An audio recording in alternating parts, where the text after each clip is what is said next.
పురుషులకందుకే పెళ్లి కావాలి. ఈ భూమిని నిందించాలి, తన కలలను పండించాలి. ఈ భూమిని నిందించాలి, తన కలలను పండించాలి. ఎందుకో మనిషికి తెలియకున్నది, తండ్రి అయిన దేవుని అనాది సంకల్పమని. తండ్రి అయిన దేవునికి పిల్లలు కావాలి, అందుకే వివాహం ఘనమైనది.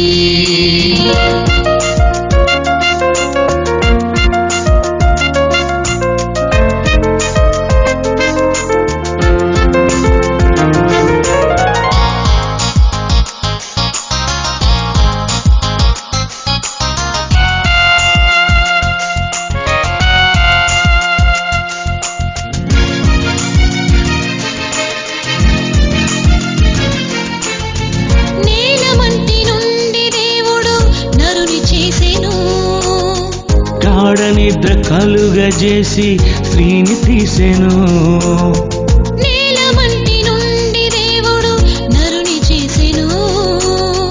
గాఢ నిద్ర కలుగజేసి స్త్రీని తీసెను. మీరు ఫలించి భూమిని నిందించి సృష్టినంత ఏలమని వారికిచ్చెను. మీరు ఫలించి భూమిని నిందించి సృష్టినంత ఏలమని వారికిచ్చెను.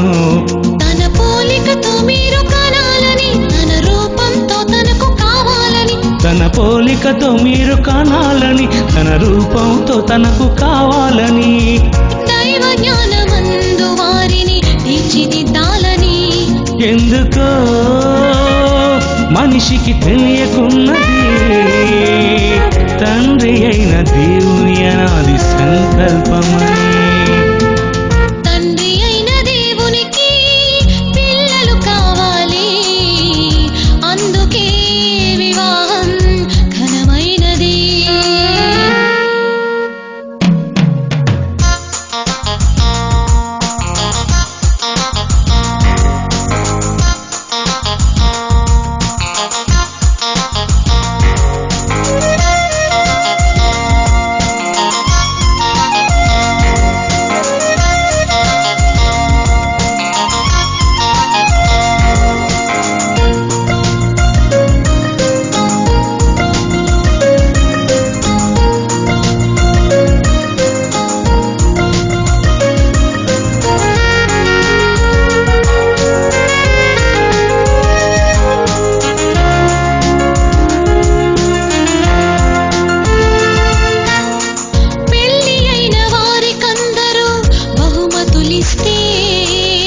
గర్భఫలం దేవుడిచ్చు బహుమానమే.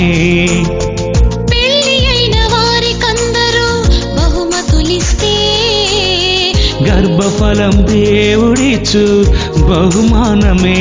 దేవుడు లేడనే వారితో మీ పిల్లలు వాదించి దేవుడున్నాడని రుజువు చేయాలి. దేవుడు లేడనే వారితో మీ పిల్లలు వాదించి దేవుడున్నాడని రుజువు చేయాలి. మీ పిల్లలని ఇలాగే పెంచాలని, మీ పిల్లలు ఇలాగే పెరగాలని. మీ పిల్లలని ఇలాగే పెంచాలని, మీ పిల్లలు ఇలాగే పెరగాలని.